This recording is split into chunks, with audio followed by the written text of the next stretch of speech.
Mike, if we can focus on treasuries, Mike, can this government afford things like that, given what's been taking place in this bond market over the last few months?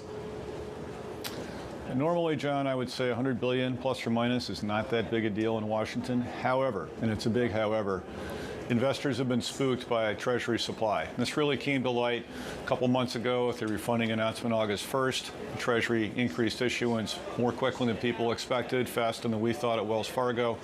Next announcement's coming up November 1st.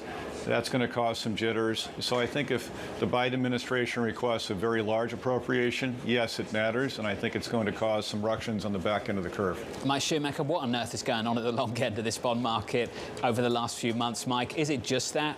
Is it just the budget deficit, or is it the data? Is it the Federal Reserve? Mike, what is it? All the above, John. And frankly, we've been long and wrong, so it's been painful for us too. We've talked to client after client, and you see a number of concerns come to the surface. We just talked about supply. That's number one. Also, the tenor of the comments from the Fed is, I'd say, shifted, become more hawkish. That was certainly evident to us back on September 20th at the last FOMC. Pretty surprising, I thought.